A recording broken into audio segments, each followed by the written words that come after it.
उत्तर भारत में एक लिमिटेड सी सोच बना रखी है भगवान शिव के लिए। भगवान शिव एक लोटा जल से प्रसन्न हो जाते हैं, वो शमशान में निवास करते हैं और जब प्रलय काल होता है तो वो सृष्टि का अंत कर देते हैं। वो पार्वती पति हैं, भोलेनाथ हैं। लेकिन ये वीडियो देखने के बाद, ये कथा सुनने के बाद आपका पूरा नज़रिया भगवान शिव के लिए, आपकी सोच पूर्ण रूप से बदलने वाली है और भगवान शिव के लिए आपका प्रेम 100% बढ़ने वाला है। ओम नमः शिवाय। मेरे शिव चैनल पर आप सबका स्वागत है। सबसे पहले तो आप सभी शिव भक्तों के चरणों में मेरा प्रणाम। भगवान शिव जैसा केवल भगवान शिव ही है और कोई है ही नहीं, कोई तुलना के लायक भी नहीं है। यहाँ मैं किसी की डिसरिस्पेक्ट नहीं कर रहा हूँ, किंतु जो उनका प्रेम है, जो भगवान शिव का प्रेम है अपने भक्तों के लिए, जो वो द्रवित होते हैं, वो परमेश्वर होते हुए भी आप भक्तों के लिए तुरंत प्रकट होते हैं। ऐसा कोई भी नहीं करता। जो इस सृष्टि, इस ब्रह्मांड के अधिपति हैं, जिनसे ही सब उत्पन्न है और जिसमें ही सब लीन हो जाता है, वही लीला रूप आपके भक्ति भाव के वश में होकर आपके सामने प्रकट हो जाते हैं। प्रमुख 4 जो तमिल शिव भक्त कवि हुए, उनमें से एक हैं माणिक वासकर। माणिक वासकर ने और त्रिज्ञान संबंधर यानी श्री ज्ञान संबंध ने, सुंदर मूर्ति स्वामी ने भी भगवान शिव के उस प्रेम की बहुत ज़्यादा प्रशंसा की है। माणिक वासकर ने तो एक जगह एक ऐसी लाइन लिख दी जो भगवान शिव के अनन्य प्रेम को दर्शाती है। ऐसा प्रेम जिसकी तुलना एक सर्वोपरि जो उच्च कोटि का प्रेम माना जाता है, उससे भी ऊपर माणिक वासकर ने उस प्रेम की व्याख्या की है। वो तमिल की लाइनें, जो सेंटेंस है वो है ताइनुम सैरंद दयाबाण तत्वन है। ये तमिल के सेंटेंस है। इसका अर्थ है, माणिक वासकर कहते हैं कि इस दुनिया में, इस संसार में माँ का प्रेम सर्वोपरि है। और सच बात है, माँ के प्रेम जैसा कोई भी प्रेम नहीं है। जैसा एक माँ अपने बच्चे से प्रेम करती है, उस जैसा प्रेम तो कुछ है ही नहीं। किंतु माणिक वासकर कहते हैं कि माँ के प्रेम के समान दुनिया में कोई भी प्रेम नहीं है। किंतु शिव का प्रेम माँ के प्रेम से भी ऊपर है। अब इतनी बड़ी बात भगवान शिव के लिए माणिक वासकर ने लिखी। क्यों लिखी? ये कथा इस वाक्य को, इस सेंटेंस को सार्थक करती है। तमिलनाडु के तिरुचिरापल्ली में, जिसे मॉडर्न टाइम में तिरुचि के नाम से भी जानते हैं, वहाँ पर कावेरी नदी बहती है। भगवान शिव का एक नाम भी है कावेरी तीरवासिने, यानी जो कावेरी के तट पर, तट यानी तीर, कावेरी तीरवासिने। भगवान शिव जो कावेरी के तट पर निवास करते हैं, वो कावेरी तीरवासिने कहलाते हैं। यहाँ पर 2 प्रसिद्ध मंदिर हैं। एक भगवान विष्णु का रंगनाथ स्वामी टेम्पल और दूसरा है जम्बुकेश्वर जललिंग। भगवान शिव की जो 5 महाभूत मूर्तियां हैं, उनमें जो जल लिंग है वो यहीं पर है। यहाँ एक और विशेष मंदिर है जिसके विषय में आज की हमारी कथा है। ये मंदिर पहाड़ी पर स्थित है। जम्बुकेश्वर जललिंग से इस मंदिर की दूरी लगभग 3.5 किलोमीटर की समथिंग है। ये एक पहाड़ी के ऊपर स्थित मंदिर है। इस मंदिर की सारी डिटेल मैं वीडियो के लास्ट में बताऊंगा। अभी ध्यान देते हैं कथा पर। यहाँ पर एक तरफ ये मंदिर है और कावेरी नदी पार करके एक गांव में एक शिव भक्त रहती थी। उसका नाम था रत्नावती। ये रत्नावती एक शिव भक्त थी। युवावस्था हुई तो इनका विवाह एक संपन्न व्यक्ति के साथ हो गया। इनका विवाह होकर जहाँ पर ये रहने आई, यानी इनका ससुराल, वो था कावेरी नदी के इस तरफ ये रॉकफोर्ट टेम्पल, जिसे ताईमानवर के नाम से जाना जाता है। ताईमानवर स्वामी ये भगवान शिव का एक नाम है। इसका अर्थ क्या है ये मैं वीडियो के लास्ट में बताऊंगा। यहाँ इस पहाड़ी की तलहटी पर, इस पहाड़ी के नीचे गांव में वो रत्नावती रहने लग गई।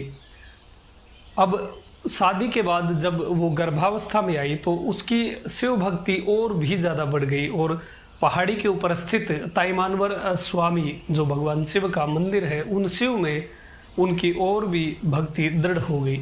जब 9वां महीना आया और प्रेगनेंसी की डिलीवरी का टाइम आया, तब इनकी माँ को सूचित किया गया। जो इनके पैतृक गांव में रहती थी, यानी कावेरी नदी के उस पार रहती थी। जब प्रेगनेंसी का एग्जैक्ट टाइम आया तब इनकी माँ को इनके पास पहुंचना था, लेकिन उस समय कोई ऐसा कम्युनिकेशन का कुछ होता नहीं था कि फ़ोन कर दिए आगे, ऐसे बुलावा भेजा जाता था किसी को भेजकर जब कुछ संदेश प्राप्त होता था।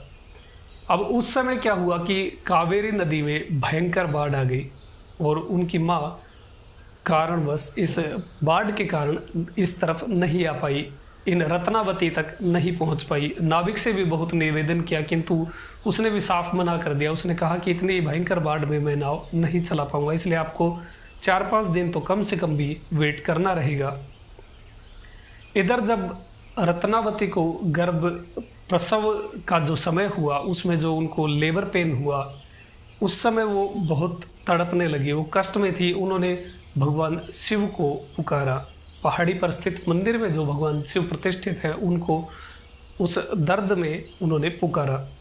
अब आप वीडियो के इस कमेंट में नमः शिवाय जरूर लिखिएगा। भगवान शिव ने उन शिव भक्ता की माँ का रूप धारण कर लिया और माता पार्वती बन गई उनकी नर्स, यानी उनकी सहायिका। और भगवान शिव, मैंने पहले ही कहा था, भगवान शिव जैसे है ऐसा कोई भी नहीं हो सकता।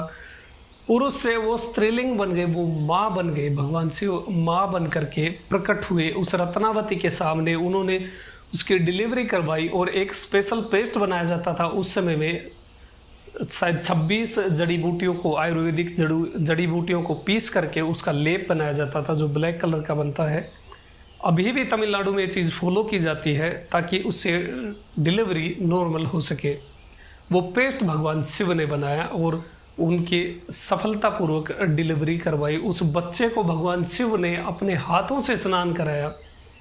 माँ भगवती और भगवान शिव ने उस बच्चे का 6-7 दिन तक लाड प्यार किया, उसे नहलाया। सारी जो सेवाएं होती है गर्भ के बाद की, बच्चा होने के बाद की, वो सारी व्यवस्थाएं, वो सारी सेवाएं भगवान शिव ने अपने भक्त के लिए की।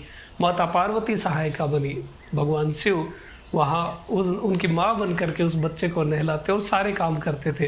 अब ऐसे और कौन हो सकते हैं, भगवान शिव के अलावा और कौन हो सकते हैं। जब उनके माँ को जो कावेरी की उस तरफ थी, जब बाढ़ कम हुई तो उनकी माँ इधर रत्नावती के घर पहुंची। वो अपने जैसी उस औरत को देख करके चौंक गई। जब रत्नावती बाहर थी तो वो उसके रत्नावती के पास गई। उसने कहा कि बेटी मैं क्षमा चाहती हूँ, मैं नहीं पहुँच पाई।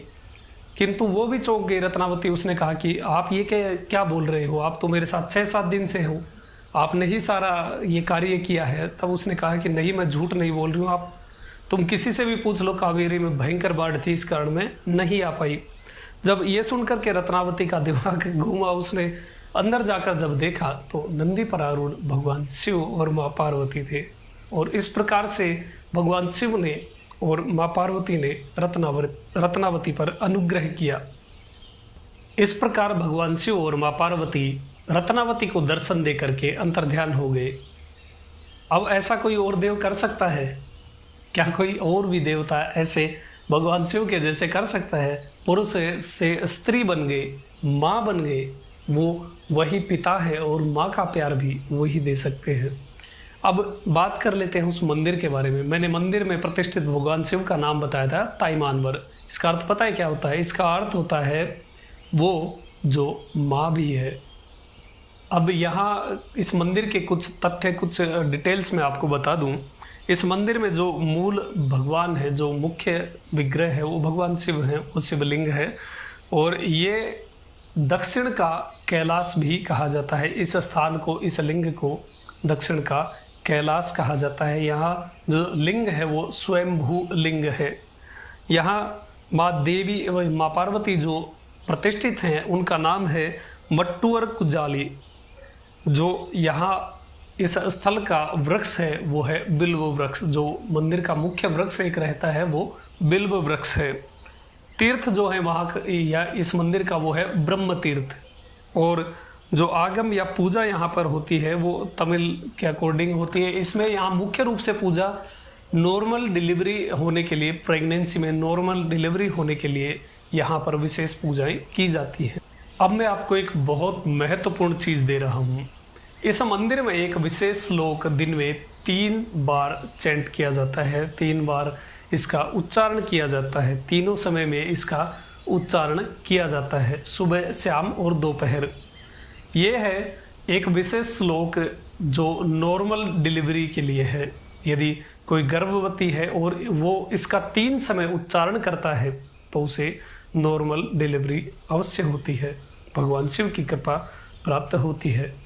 ये जो मंत्र है ये मैं आपको स्क्रीन पर भी दे रहा हूँ और यहाँ आपको उच्चारण करके भी बता रहा हूँ। हे शंकर स्मरहर प्रमथादिनाथ मन्नाद सांब हा त्रिशूलिन शंभो सुख प्रसव कृता भव दयालु श्री मातृबुद्ध शिव बालम नमस्तुते। ये मंत्र आप किसी गर्भवती स्त्री है उसे भी आप दे सकते हैं। आपके जानकारी में कोई भी हो उसे आप अवश्य दीजिए। ये मंत्र आपको स्क्रीन पर भी दिख रहा है, आप इसे लिख भी सकते हैं, नोट कर लीजिए। बहुत काम का मंत्र है, माताओं बहनों को आप दे सकते हैं और उन्हें शिव की कृपा का पात्र बना सकते हैं। और एक बात, भगवान शिव केवल शमशान निवासी नहीं है, वो केवल संहार के देवता नहीं है। भगवान शिव जैसा कोई भी नहीं है, उन जैसा प्रेम अपने भक्तों से कोई भी नहीं कर सकता है। वीडियो कैसी लगी कमेंट में अवश्य बताएं। आपका दिन शुभ हो। ओम नमः शिवाय।